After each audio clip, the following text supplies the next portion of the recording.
Is she mine? For words. That's all it took for my world to explode. Adrian Vito, Chicago's most dangerous mafia boss, is staring at my 5-year-old daughter, and I watch him do the math. One night, 6 years ago, her gray eyes, his gray eyes. I could lie right now. Tell him to leave. Protect her from the violence that follows him like a shadow. But then he shows me the photo. My apartment. Under surveillance. My daughter's school. Marked with red X's. His enemies know. They've always known. And the secret he's been hiding, the one that made him Chicago's king? It's worse than I ever imagined. Because Adrian didn't just kill to build his empire. He killed to erase his past. And I was supposed to stay erased. Now I'm back, with his daughter, and the truth he buried is crawling out of the grave. And it wants us dead.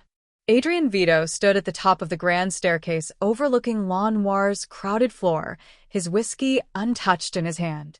At 40, he'd mastered the art of control over his empire, his enemies, and most importantly, over his emotions. Nothing surprised him anymore. Nothing unsettled him. Until tonight. She moved through the crowd like a ghost from his past, balancing a tray of drinks with the same grace that had captivated him 6 years ago.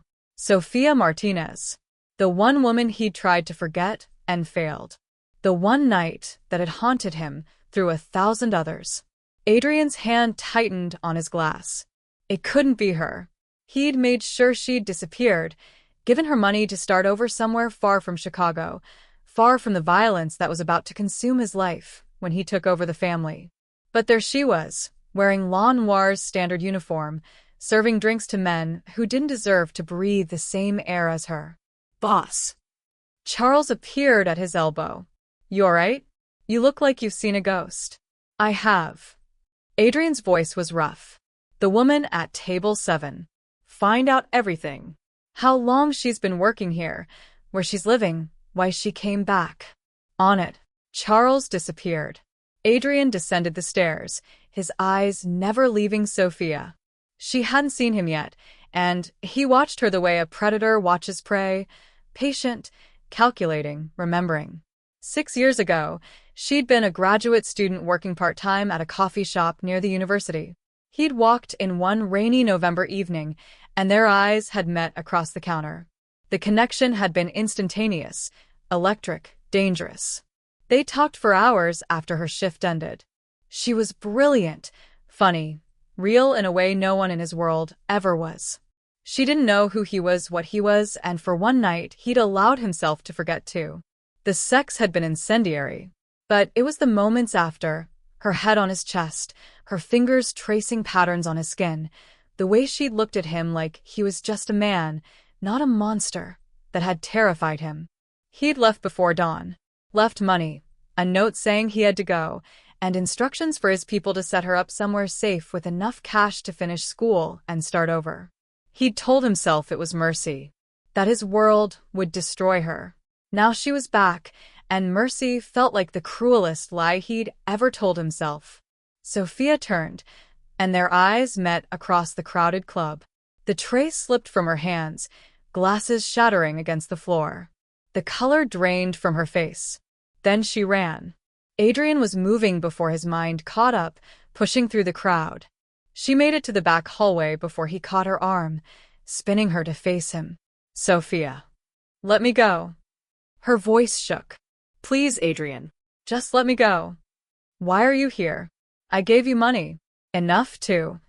To what? Disappear? I tried that.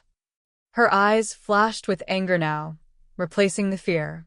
But money runs out when you have a child to raise, and the only job I could get that paid enough was here. I didn't know you owned it. I swear I didn't know. A child. The words hit him like a physical blow. You have a child? Sofia's expression shuddered. That's none of your business. Did you get married?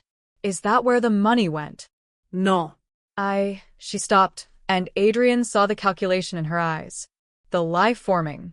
I need to get back to work. Please. I need this job. He released her arm, and she fled down the hallway. Adrian stood frozen, his mind racing. A child. She had a child. The timeline? No. It couldn't be. He pulled out his phone, dialing Charles. Forget what I said before. I need a complete background check on Sofia Martinez. Everything. Where she lives, financial records, medical records. And Charles? Find out if she has a child. If so, I need the birth certificate. Tonight. Adrian returned to his booth, but he couldn't take his eyes off Sofia. She moved through her shift mechanically now, avoiding his section of the club entirely. But twice, he caught her looking at him, and the emotion in her eyes was complex. Fear, yes, but also something that looked dangerously like longing. The file arrived 2 hours later. Charles's expression was grim as he handed it over. Boss, you need to see this. Adrian opened the folder. The first document was a birth certificate. Diana Elena Martinez. Born 5 years and 3 months ago. Father, unknown. The next page was a photograph, a school picture of a little girl with dark curly hair and eyes that were unmistakably his own. The same storm gray that stared back at him from the mirror every morning. Jesus Christ, Adrian Briatid. There's more. Charles pulled out another document. Sofia tried to contact you. Multiple times in the first few months after you left. Your father intercepted the messages.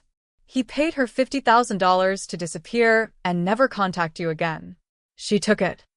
Adrian's world tilted.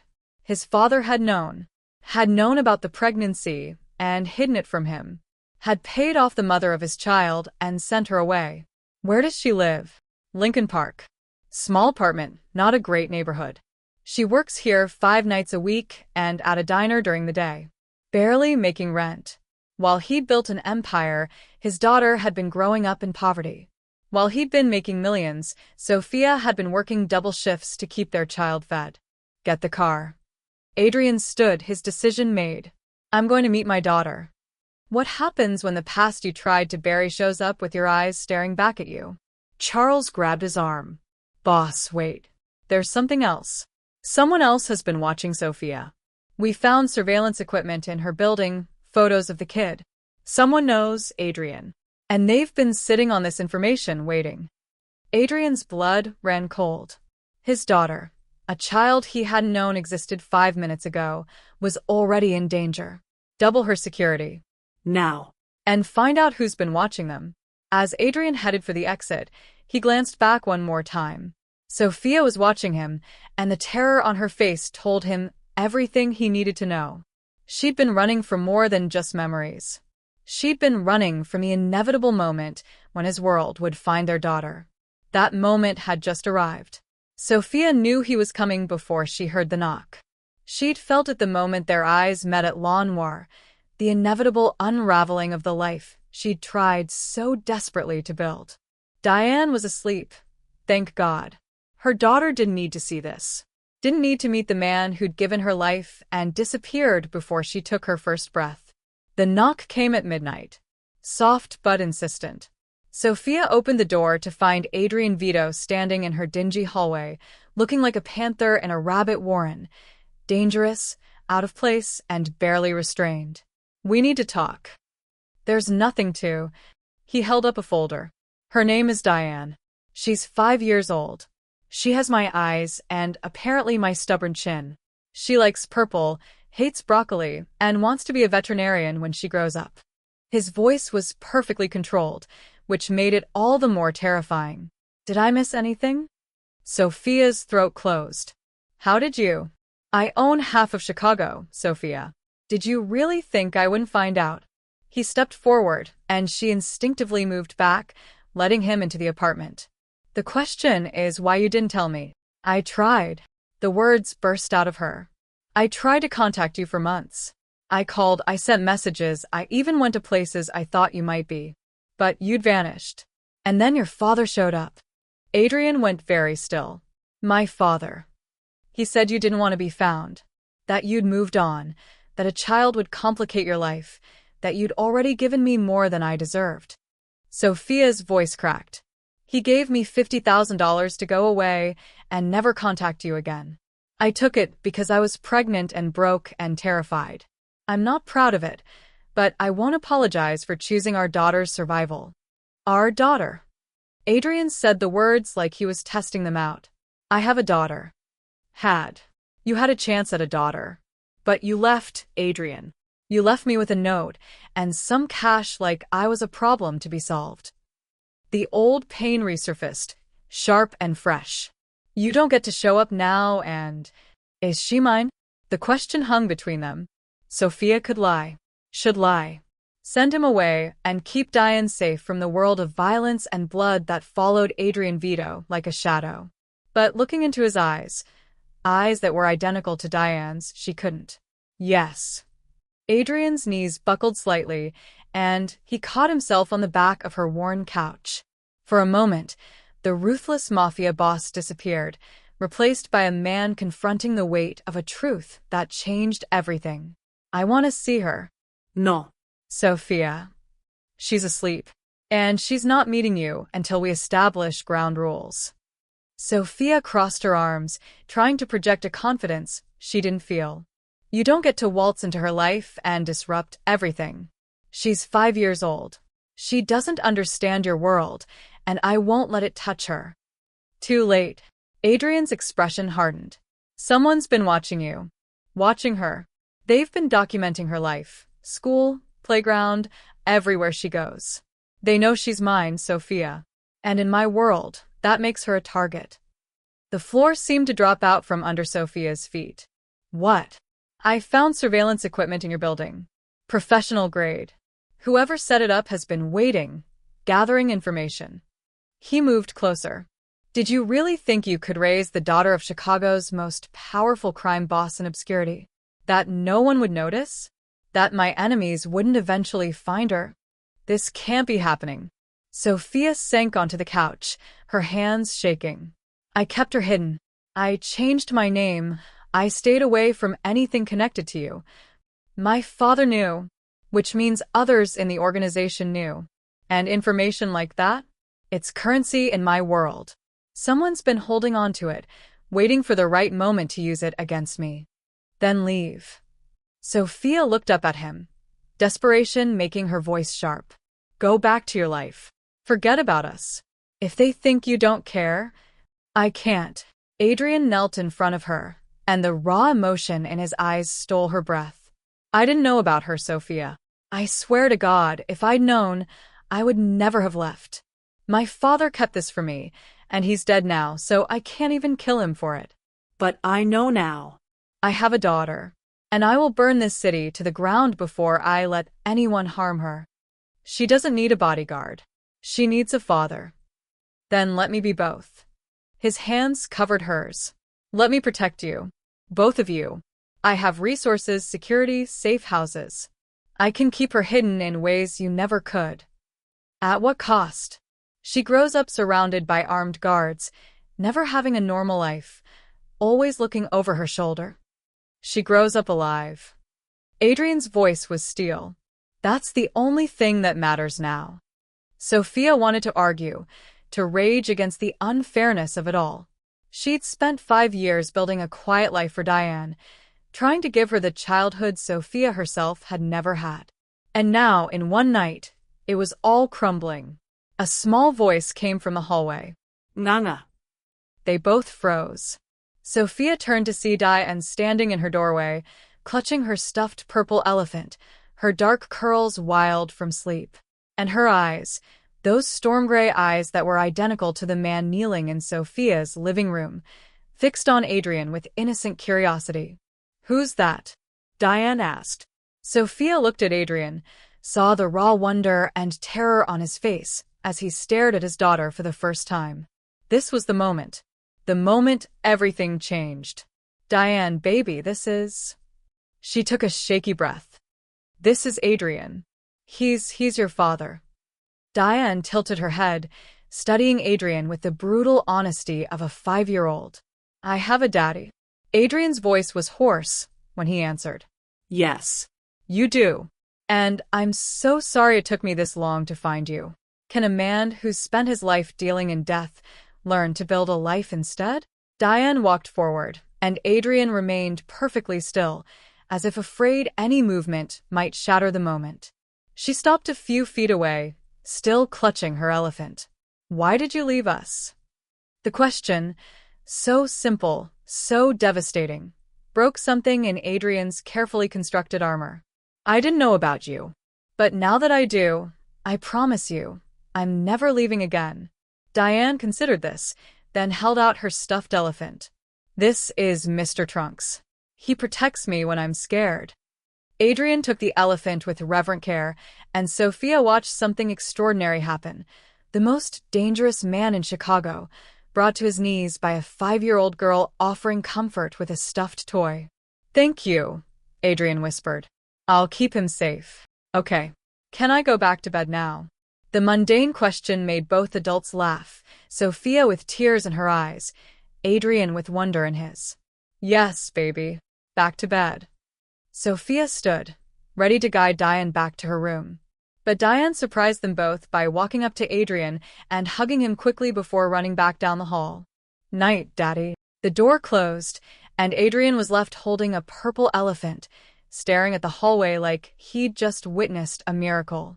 She called me Daddy, he said softly. She's been waiting her whole life for a father. Sophia wiped her eyes. Don't make her regret that hope. Adrian stood, and when he looked at her, Sophia saw the man she'd fallen for 6 years ago, the one who'd talked about dreams and fears and futures, the one she'd loved before she knew what he really was. I won't. I swear, on everything I am, I'll protect her. Both of you. He moved toward the door, then paused. Tomorrow we're moving you. Somewhere secure. And Sophia? From now on, anyone who wants to hurt my daughter will have to go through me first. After he left, Sophia stood in her empty living room and let the tears fall. Because she knew the truth Adrian didn't. The danger wasn't just coming. It was already here. And it had been watching them all along. By noon the next day, Sophia's entire life had been packed, cataloged, and transported to a penthouse in the Gold Coast that probably cost more than she'd earn in 10 lifetimes. Adrian had moved with military efficiency. Security teams, movers, even a child psychologist on standby to help Diane adjust. He'd thought of everything, except asking Sophia if this was what she wanted. This is insane, she muttered, watching Diane explore her new bedroom. A space 3 times the size of their old apartment, complete with a 4-poster bed, built-in bookshelves, and a window seat overlooking Lake Michigan. This is necessary. Adrian appeared beside her, his presence commanding even in the domestic setting. The penthouse has 24-hour security, bulletproof windows, and access to my private security network. No one can touch her here. She's not a prisoner, Adrian. She's a child. She's my child. And in my world, that makes her the most valuable target in Chicago. His jaw tightened. Vincent Castellano is already asking questions. So are the Russos. They smell weakness and a daughter I didn't know about? That's blood in the water. Sophia's stomach churned. How bad is it? Bad enough that I've called an emergency commission meeting tonight. Adrian turned to face her fully. I'm going to announce her existence publicly, claim her as my heir, and make it clear that anyone who threatens her is declaring war on the Vito family. She's 5 years old, which is why I need to protect her now, before someone decides she's leverage. Adrian's expression softened slightly. I know this isn't what you wanted, but your alternative was staying in that apartment with minimal security, hoping my enemies didn't notice. They already noticed, Sophia. The question is what we do about it. Before she could respond, Diane appeared in the doorway. Daddy? There's a man downstairs who says he needs to talk to you. He looks mean. Adrian was moving instantly, his hand going to the gun concealed under his jacket. Stay with your mother. Don't leave this floor. He disappeared down the hallway, and Sophia pulled Diane close, her heart pounding. This was it, the reality of Adrian's world crashing into their carefully protected bubble. 5 minutes later, Adrian returned, his expression grim. We have a problem. What kind of problem? The kind named Derek Martinez. Sophia's blood froze. Derek? What does he want? To see you. He says he's your boyfriend, that you've been together for 2 years, and he wants to know why you've suddenly moved in with me. Adrian's eyes narrowed. Care to explain? He's not my boyfriend. It was complicated. Uncomplicated. Now. Sophia glanced at Diane, who was watching with wide eyes, then back to Adrian. Can we talk privately? They moved to Adrian's study, a massive room dominated by a desk that probably cost more than Sophia's car. The moment the door closed, Adrian's carefully controlled facade cracked. Who is Derek Martinez? Someone I dated briefly, about a year after you left. He knew I had a daughter, said he didn't care. Things got serious, and I thought maybe... She trailed off, the shame of that mistake burning. Then I found out he was running cons, owing money to dangerous people. I ended it, but he kept coming around, saying he loved us, that he'd change. When did you last see him? 3 months ago. He showed up asking for money, said he was in trouble. I told him to leave and never come back. Adrian's expression was murderous. And now he's downstairs, claiming ownership of my daughter's mother. I'm not anyone's property. I know that. But Derek doesn't. And the fact that he's here, now, when I've just discovered Diane? Adrian moved closer. That's not coincidence. Someone told him to come here. Someone who wants to create chaos, make me look weak in front of the commission. The implication hit Sophia, like a truck. You think he's working with your enemies? I think he's a small-time criminal who got an offer he couldn't refuse. Create a domestic situation, make it look like I'm fighting over a woman with some lowlife, undermine my authority. Adrian's hands clenched. It's exactly the kind of play Vincent Castellano would make. What are you going to do? Handle it. Adrian headed for the door. Wait. Sophia caught his arm. Don't kill him. Please. Whatever else he is, Diane knows him. He was kind to her when we were together. If he disappears, she'll ask questions. I know. Adrian's expression softened marginally. I won't kill him unless he gives me no choice. But Sophia, he can't keep coming around. One way or another, Derek Martinez exits your life today. 15 minutes later, Sophia watched from the penthouse window as Derek left the building, walking quickly, glancing over his shoulder. He looked terrified. Adrian returned, adjusting his cufflinks. He won't be back. What did you tell him? The truth. That you and Diane are under my protection, that any further contact will be considered a threat, and that threats to my family are dealt with permanently. Adrian poured himself a drink. I also gave him $50,000 and a one-way ticket to Miami, conditional on him leaving tonight and never contacting you again. You paid him off. I eliminated a problem with minimal bloodshed. That's called growth, Sophia. His smile was grim. 5 years ago, I would have just killed him. The casual way he said it made Sophia's skin crawl. This was the reality of loving Adrian Vito. Every problem had a violent solution, even when he was trying to be merciful. Nana. Diane appeared in the doorway again. Can we have dinner together? Like a real family? Sophia looked at Adrian, saw the longing in his eyes that matched her daughter's, and felt her resistance crumbling. Yes, baby. Like a real family. When does protection become possession, and can you teach a killer how to love without destroying?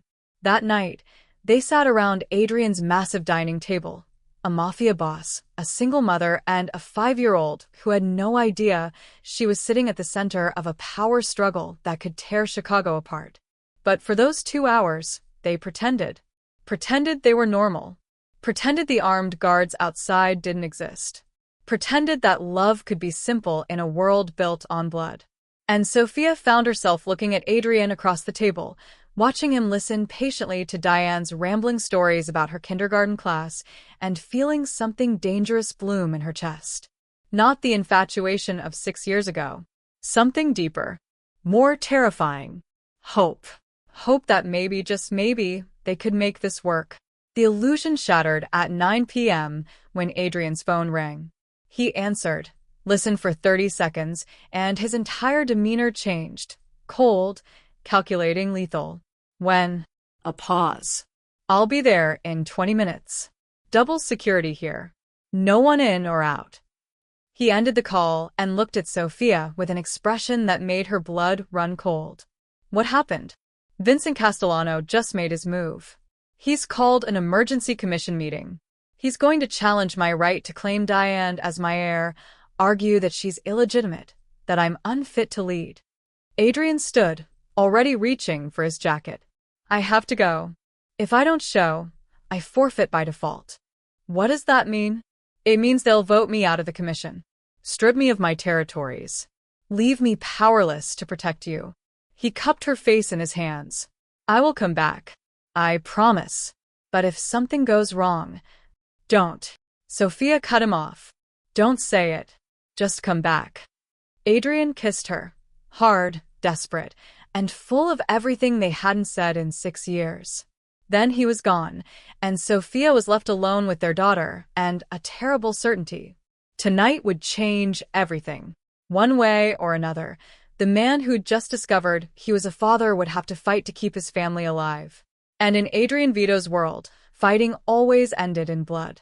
The commission met in a private room at the Meridian Club, Chicago's most exclusive establishment. Adrian arrived to find the other 4 family heads already seated: Vincent Castellano, Anthony Charlesny, James Hayward, and Patricia O'Brien. Vincent smiled like a shark. Adrian. So glad you could join us. Cut the shit, Vincent. You called this meeting to challenge me. Let's hear it. Vincent stood, and Adrian saw the calculated performance in every movement.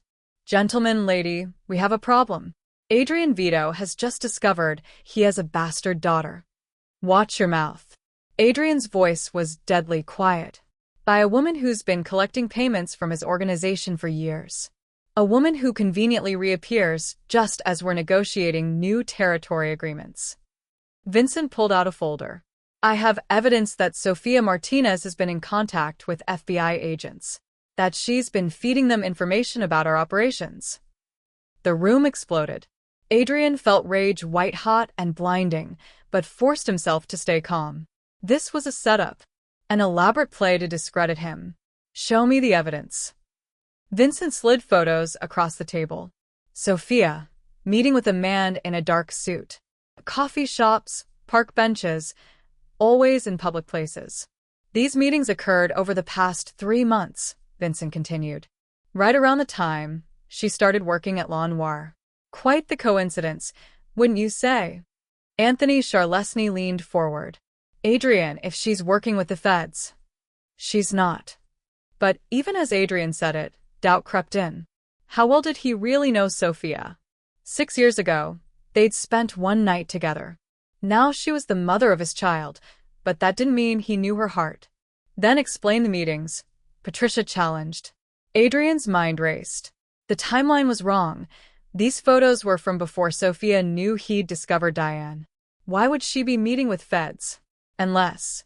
The man in these photos isn't FBI, Adrian said suddenly. He's DEA. And I'm guessing he was investigating Derek Martinez, not me. Vincent's smile faltered microscopically. Bingo. Derek Martinez was running drugs through 3 states, Adrian continued, pulling up information on his phone that Charles had sent him hours ago. The DEA was building a case. Sophia was questioned as a former girlfriend. These meetings?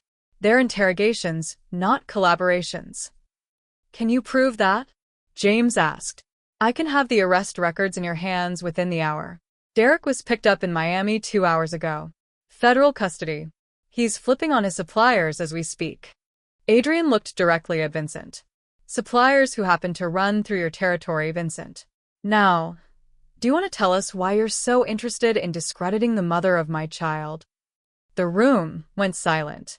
Vincent's expression hardened, and Adrian saw the moment he decided to abandon subtlety. Fine. Let's talk plainly. Vincent leaned back. You've been compromised, Adrian. You've gotten soft.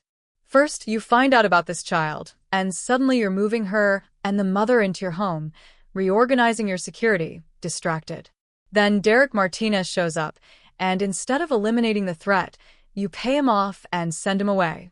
You're making emotional decisions, and that makes you weak. Careful, Vincent. I'm stating facts. A leader can't be effective when his personal life becomes his vulnerability. Your daughter, legitimate or not, is a weakness your enemies will exploit. And if you can't see that, then perhaps you're not fit to lead the Vito family. Adrian stood slowly, and every person in the room tensed. Are you challenging me? I'm suggesting you step back. Let someone with fewer distractions take over your operations. Someone like you? Vincent's smile returned. I'm willing to absorb your territories. Keep you on as an advisor, of course. You'd maintain your wealth, your properties. You'd just be free to focus on your new family without the burden of leadership. It was a power play, pure and simple. Vincent had been waiting for an opening, and Diane's existence had given him one. Here's my counteroffer, Adrian said softly. You withdraw your challenge, acknowledge my daughter as my legitimate heir, and I'll forget you ever questioned my leadership. Refuse, and I'll call for a vote right now. Let's see who the commission thinks is weak. Vincent's eyes narrowed. You're that confident? I'm that certain. Because unlike you, Vincent, I've spent the last decade building alliances based on mutual respect, not fear. So let's vote. All in favor of stripping me of my position. Raise your hand. No one moved. Vincent looked around the table, his expression darkening as he realized he'd miscalculated. He'd been counting on support from at least one other family, but Adrian's alliances held. All in favor of ending this discussion and returning to business as usual? For hands raised. Vincent sat alone in his opposition. Motion passes. Adrian remained standing. Now let me make something abundantly clear. My daughter is off limits. Anyone who threatens her, investigates her, or uses her as leverage against me will be considered an enemy of the Vito family. And we all know how I deal with enemies. He let that hang in the air for a moment before continuing. As for being compromised, you're right, Vincent. I have something to lose now. That doesn't make me weak. It makes me more dangerous than I've ever been. Because a man with nothing to lose is reckless. But a man protecting his family? That man will burn the entire world if necessary. Is a man more dangerous when he has nothing to lose, or everything to protect? Adrian left the meeting with his position secure, but his instincts screaming that this wasn't over. Vincent had been too prepared, too confident. He had expected this play to work, which meant there was another move coming. Something Adrian hadn't seen yet. He called Charles from the car. How's the penthouse? Secure. No activity. Your family's safe. Keep it that way. And Charles? Find out who's been feeding Vincent information about Sophia. Someone in our organization is leaking. Already on it, boss. Adrian ended the call and stared out at the Chicago skyline. 6 years ago, he'd walked away from Sophia to protect her from his world. Now that world had found her anyway, had found their daughter, and was trying to use them both as weapons against him. He'd spent 2 decades building an empire on calculated violence and strategic ruthlessness. Now he'd have to decide, maintain that empire, or burn it down to keep his family safe. The answer, he realized, was both. He'd protect his empire by eliminating every threat to his family. And if that meant starting a war with Vincent Castellano, then war it would be. His phone buzzed with a text from Sophia. Diane's asking when you'll be home. She wants you to read her a bedtime story. Adrian stared at those words, so normal, so domestic, so completely foreign to everything his life had been. He typed back, on my way. Tell her Daddy's coming home. Daddy. The word felt strange and right and terrifying all at once. As he drove through the night-dark streets, Adrian Vito made a decision. He would be the father Diane deserved, the partner Sophia needed, the protector they both required, even if it meant becoming an even more dangerous monster than he'd been before. Because now he wasn't just protecting an empire, he was protecting a family, and there was no limit to what he'd do to keep them safe. The kidnapping happened on a Tuesday afternoon. Sophia was at the penthouse with Diane, working through a coloring book, when the power went out. Emergency lights flickered on immediately. Adrian's security protocols were thorough, but something felt wrong. Nana. Diane's voice was small. I'm scared. It's okay, baby. Just stay close to. The windows exploded inward. Sophia threw herself over Diane as glass rained down. Men in black tactical gear poured through the shattered windows on rappelling lines, moving with military precision. Sophia tried to reach for the panic button Adrian had installed, but a hand clamped over her mouth, another arm wrapping around her waist. Don't scream. Don't fight. Or we hurt the kid. Sophia went limp. Through tear-blurred vision, she watched another man scoop up Diane, who was screaming for her mother. The entire operation took 45 seconds. Then they were being dragged to the roof, loaded into a helicopter, and Chicago was disappearing below them. Adrian was in a meeting with the city comptroller, a delightfully boring discussion about property taxes, when his phone buzzed with an emergency alert. He glanced down and felt his world stop. Penthouse breach. Subjects taken. Tracking active. He was moving before his mind fully processed the words, his driver already bringing the car around. Charles. Tell me you have them. Helicopter, heading south. We've got 3 vehicles in pursuit, but boss. Charles's voice was grim. They're heading straight for Castellano territory. Of course they are. Adrian's voice was ice. Call everyone. Every soldier, every asset, every favor we're owed. And Charles? Get me a tactical team. We're going to war. Sophia and Diane were taken to a warehouse in Cicero, deep in Vincent Castellano's territory. They were separated immediately, Diane taken to one room, Sophia to another. Vincent himself appeared an hour later, his smile oily and triumphant. Ms. Martinez, thank you for joining us. Where's my daughter? Sophia's voice shook with rage and terror. If you hurt her, relax. The child is unharmed. For now. Vincent pulled up a chair. Whether she stays that way depends entirely on you. What do you want? Adrian Vito. I want him vulnerable, distracted, and making mistakes. You're going to help me with that. Vincent pulled out a phone and dialed. When Adrian answered, Vincent put it on speaker. Adrian. I have something of yours. Vincent. Adrian's voice was deadly calm. If you've harmed them, they're fine. For now. But here's the situation. You have 24 hours to transfer control of your northern territories to me. Refuse, and I start sending pieces of your family back to you. Silence. Then Adrian's voice, soft and terrible. You just made the biggest mistake of your life. Did I? Because from where I'm sitting, I hold all the cards. You come for them, they die. You refuse my terms, they die. You call the police, they die. Vincent's smile widened. The only way they survive is if you give me what I want.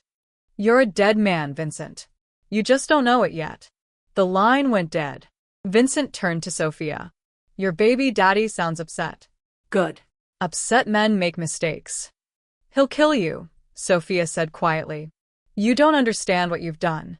Adrian would burn this entire city down for her. I'm counting on it. An emotional Adrian is a reckless Adrian.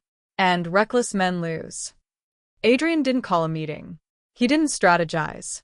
He simply activated every asset he'd built over 20 years and pointed them at one target, Vincent Castellano. I want every man we have armed and ready. I want the warehouse surrounded. I want every exit covered, every window, every ventilation shaft. Adrian loaded his gun with mechanical precision. And I want Vincent Castellano alive. I'm killing that bastard myself. Boss. Charles ventured carefully. This is all-out war. The commission will. Fuck the commission. He took my daughter. Adrian's eyes were empty of everything but cold fury. He crossed the one line I made clear was death. Now, he gets to learn what happens when you threaten Adrian Vito's family. The assault began at sunset. Adrian didn't send his men in first. He walked through the front door himself, gun drawn, and started killing anyone who stood between him and his daughter. The gunfight was brief and brutal. Vincent's men were professional, but Adrian's were loyal, and loyalty beat professionalism when the stakes were family. Adrian found Sophia first, tied to a chair in a second-floor office. He cut her bonds with shaking hands. Where's Diane? East wing. Third door. Adrian. He was already running. He found his daughter in a storage room, terrified but unharmed, guarded by two men who took one look at Adrian's face and wisely surrendered. "Daddy." Diane threw herself at him, and Adrian caught her, holding her so tight he was afraid he'd break her. "I've got you, baby. I've got you. You're safe now." "I was scared." "I know. But it's over. No one's ever going to scare you again." He carried Diane back to where Sophia waited, his daughter's face buried in his neck. The three of them held each other in the middle of a warehouse full of corpses, and Adrian made a promise. This would never happen again, no matter what it cost. Vincent Castellano was found hiding in a panic room in the basement. Adrian dragged him out personally. "You made a mistake," Adrian said softly. "You thought my daughter made me weak. But you know what she really did? She showed me what I'm capable of when I'm truly motivated." "The Commission will never forgive this," Vincent spat. "You attacked a family head who kidnapped a 5-year-old child." Adrian's smile was terrible. "I'm willing to take my chances with their judgment. When justice and vengeance become the same thing, does it matter what you call it?" He didn't kill Vincent. That would have been mercy. Instead, he did something worse. He called the FBI and handed Vincent over with evidence of every crime the man had committed in 20 years. Vincent Castellano would spend the rest of his life in federal prison. And every day, he'd know that Adrian Vito had put him there. The aftermath was brutal.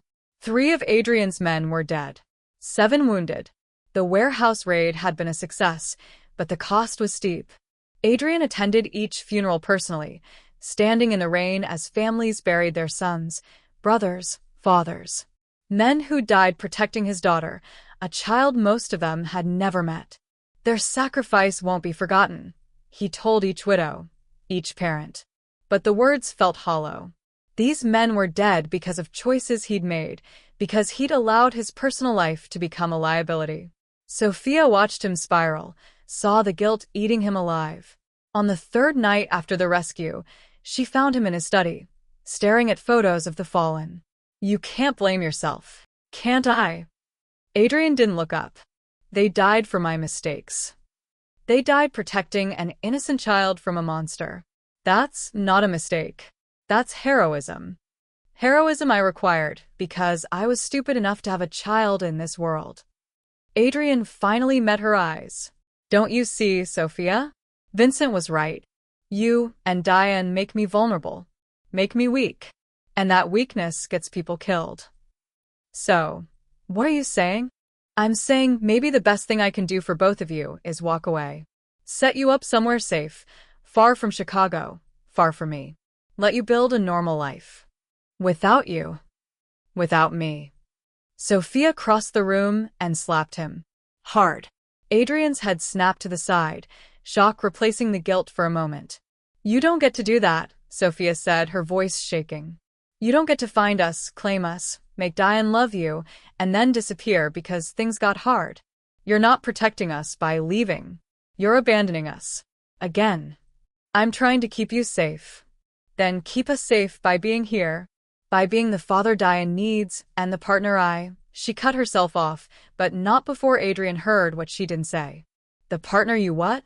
"Nothing. Forget it, Sophia." He stood, crossing to her. "Say it." "Why?" "So you can add it to your list of liabilities? So you can use it as another reason to push us away." Tears streamed down her face now. "I'm in love with you, Adrian. I never stopped. That night 6 years ago ruined me for anyone else, and now you're back and you're being this incredible father, and I'm falling even harder, and yes, that terrifies me. But not as much as losing you again." Adrian stared at her, and Sophia watched a war play out across his features, the part of him that wanted to protect her fighting against the part that needed her. The need one. He kissed her desperately, like she was air and he'd been drowning.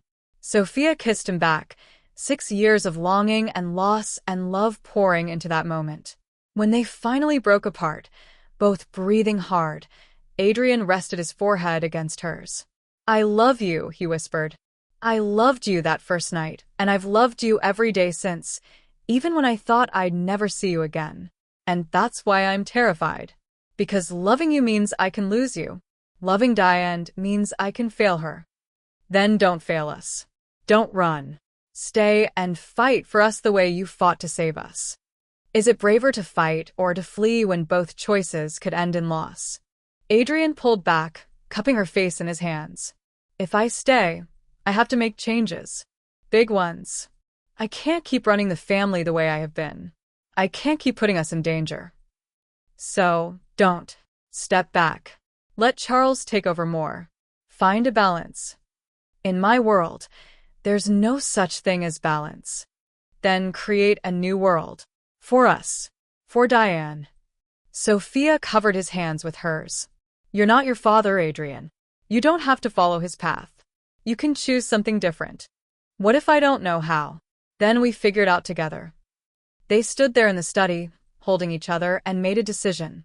They would try. Try to build a family in the ruins of Adrian's empire. Try to protect Diane while giving her a normal childhood. Try to find happiness in a world that had never offered them anything but pain. It wouldn't be easy. It might not even be possible. But for the first time in 6 years, both of them believed it might be worth trying. The commission called an emergency meeting the next day to discuss Adrian's attack on Vincent's operation. Adrian went expecting censure, possibly even a vote to remove him from leadership. Instead, he found unanimous support.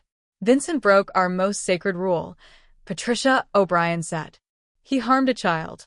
Whatever you did to him, he deserved.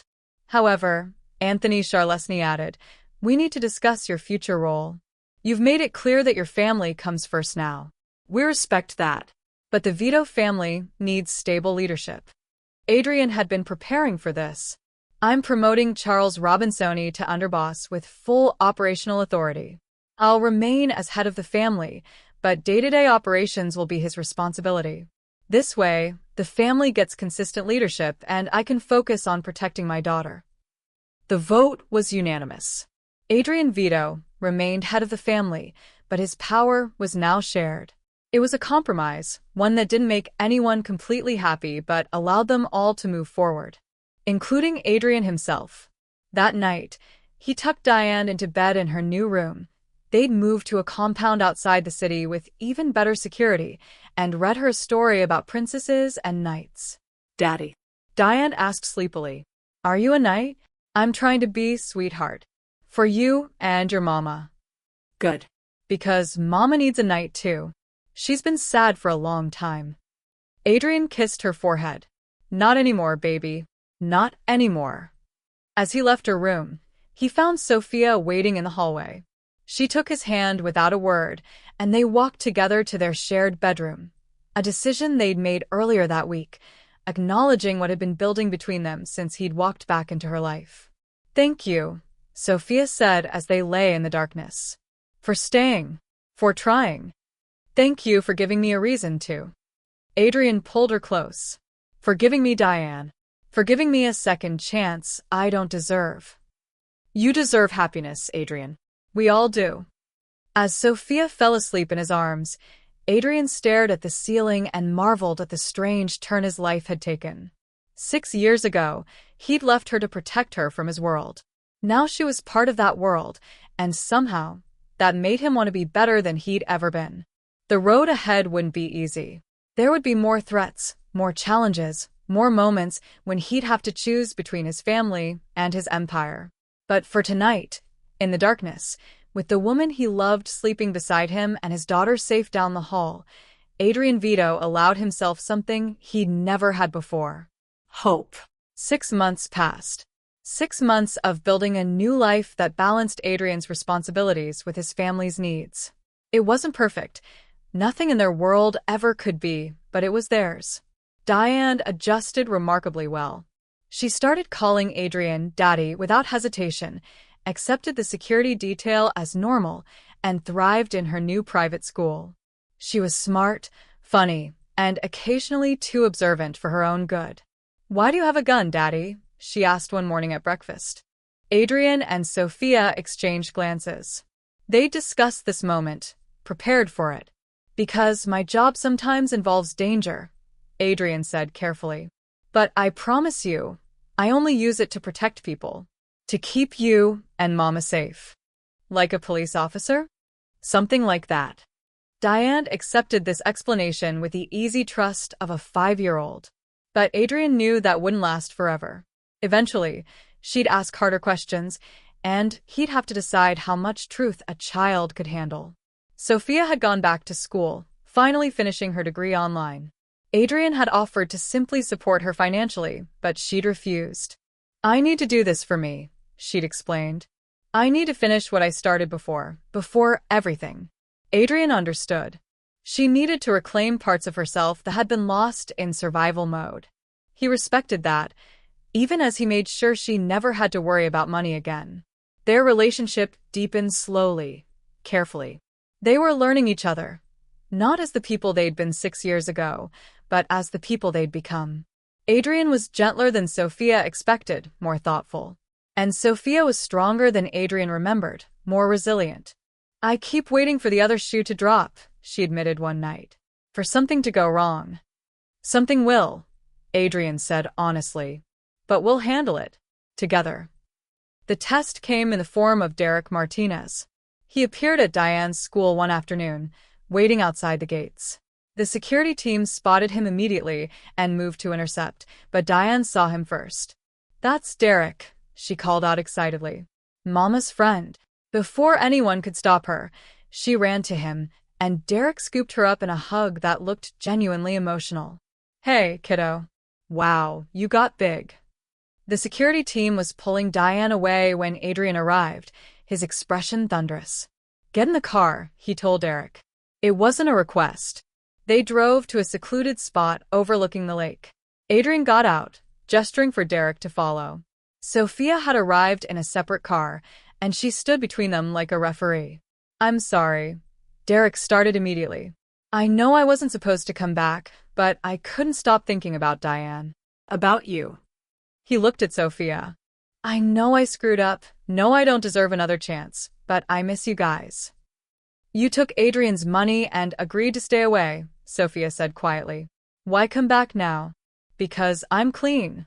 60 days sober, going to meetings, working a real job.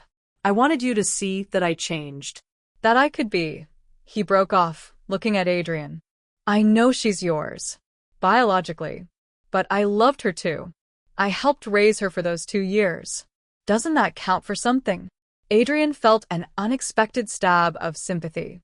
Derek was a screw-up, but his feelings for Diane seemed genuine. You lied to Sophia, Adrian said. You put them both in danger with your debts and your criminal activities. You took money to disappear, and came back anyway. Give me one reason I shouldn't have you arrested right now. Because Diane deserves to know that not every man in her life will abandon her, Derek said quietly. You're her father, and you're going to be amazing. But me? I can be proof that people can change. That making mistakes doesn't mean you stop mattering. Sophia was crying silently. Adrian realized this wasn't just about Derek, it was about forgiveness, second chances, the possibility of redemption. Once a month, Adrian said finally. Supervised visits at our compound.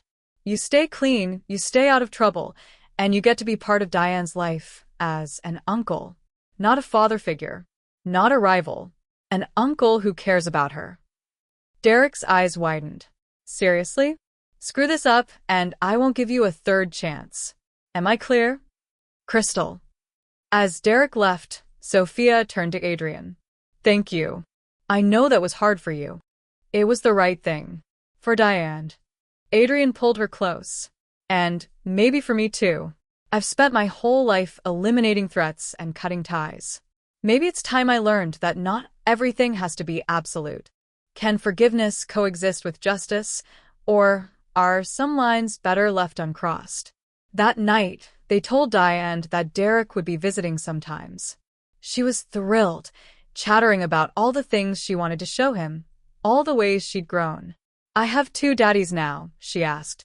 You have one father who loves you more than anything, Sophia corrected gently, and a friend who cares about you and wants to see you succeed. Okay. Diane bounced off happily, already planning Derek's visit. Adrian watched her go, then turned to Sophia. We're actually doing this. Building something real. We are, she agreed. It's messy and complicated and nothing like I imagined, but it's ours. Yeah. It's ours. 2 months later, Adrian proposed. Not with fanfare or grand gestures, but quietly, in their bedroom, with Diane asleep down the hall. I want to make this official, he said, holding out a ring that had belonged to his grandmother. I want the world to know that you and Diane are mine, and I'm yours. Will you marry me? Sophia said yes through tears, and they made love slowly, reverently, like they were sealing a covenant. The wedding was small, immediate family, Charles, and a few trusted friends. Diane was the flower girl and took her duties very seriously, making everyone laugh when she stopped to adjust every petal she dropped. As Adrian and Sophia exchanged vows, surrounded by armed guards but also by genuine love, Adrian felt something he'd never experienced before. Peace. Imperfect, complicated, hard-won peace. They were building a life in the ruins of his empire. A family from the ashes of their shared past. It wouldn't always be easy. His world would always carry dangers, always demand compromises. But looking at Sophia in her simple white dress, at Diane dancing in her flower girl outfit, Adrian knew with absolute certainty. This was worth it. All of it. Every sacrifice, every risk, every choice that had brought them here. He was home. The threat came from an unexpected quarter. Antonio Russo, son of the man Adrian had killed years ago when taking over the family, had been building power quietly in New York. Now he was making a move on Chicago, and his first target was obvious. Adrian's family. He's not subtle, Charles reported. He wants everyone to know this is personal. Revenge for his father. Adrian felt old instincts rising. The part of him that had built an empire on ruthlessness wanted to strike first, strike hard, eliminate the threat permanently. But he'd promised Sophia he'd try to find another way. Can we negotiate? He's not interested in negotiation. He wants blood for blood. Adrian looked at his wife. They'd been married 3 months now, and saw fear but also trust in her eyes. She believed he'd find a way. Then we leave, Adrian said. Tonight. California, like we've talked about. New identities, new life. You'd really walk away from everything? Charles asked. For them? Without hesitation. The decision was made quickly. Adrian activated escape protocols he'd had in place for years. They'd leave behind the compound, the businesses, the power. Charles would assume control of the family operations. Adrian would simply disappear. You sure about this, boss? Charles asked as they prepared to leave.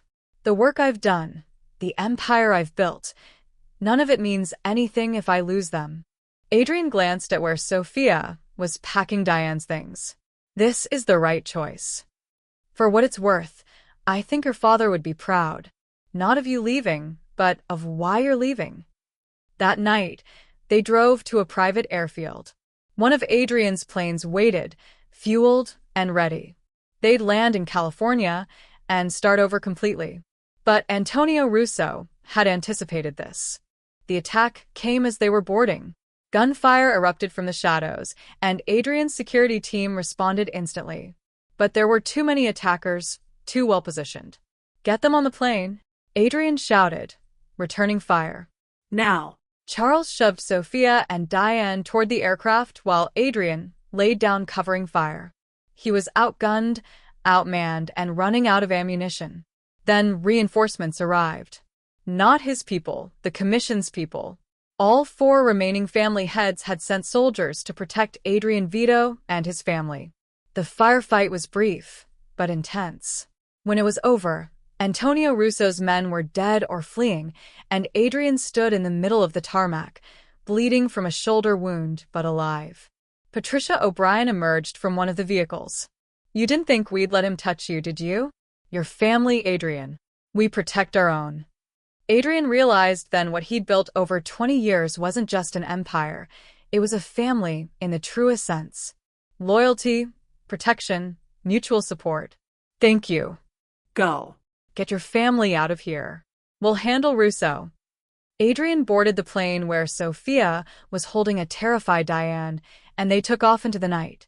Chicago disappeared below them, and with it, the life Adrian had known.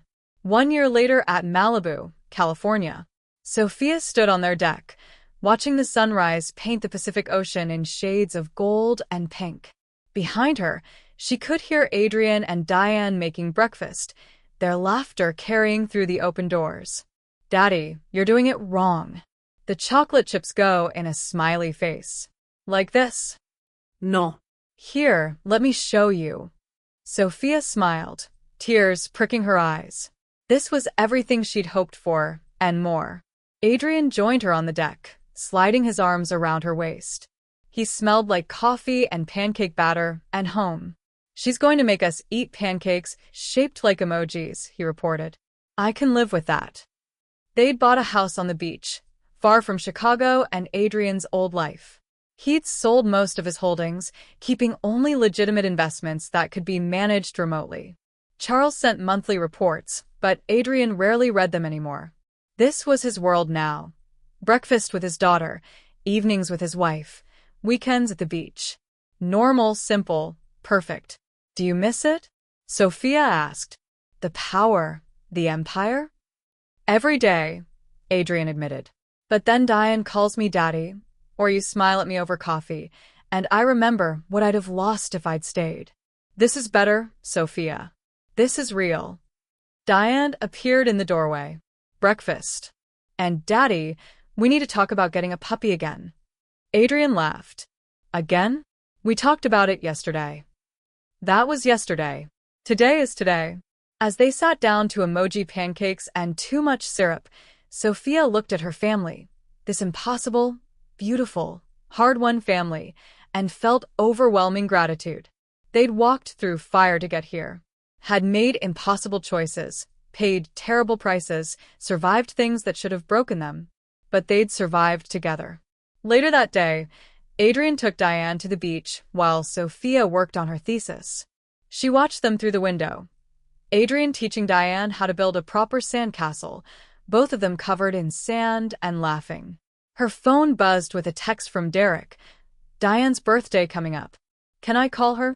Sophia smiled and typed back, "Saturday at 3. She'd love that." They'd maintained the connection, and Derek had stayed clean, rebuilt his life. He'd never be Diane's father. That role belonged to Adrian, but he was part of their extended family. Proof that people could change, that second chances mattered. That evening, after Diane was asleep, Adrian and Sophia sat on their deck under the stars. "I got news from Charles today," Adrian said. "Antonio Russo was arrested. Federal charges. He'll be in prison for the next 20 years. So it's really over?" "It's really over. We're free, Sophia. Completely free." She turned to him, cupping his face in her hands. "I love you. I love this life we've built. I love that our daughter gets to grow up safe and happy. I love you too." Adrian pulled her close. "You saved me, you know, from becoming the monster I was turning into. You and Diane gave me a reason to be better." "What does it mean to truly start over, to leave behind who you were and become who you were meant to be?" As they sat together, watching the stars appear one by one over the Pacific, Sophia thought about the journey that had brought them here. The pain, the fear, the impossible choices. But also the love. The fierce, desperate, all-consuming love that had made everything worth it. Adrian had been the most dangerous man in Chicago. Now he was a husband, a father, a man who made emoji pancakes and built sandcastles and read bedtime stories. And Sophia, who'd spent years just trying to survive, had found something she'd never believed possible. A family, a home, a future bright with possibility. They'd walked through darkness to find the light, but they'd found it together, and that made all the difference.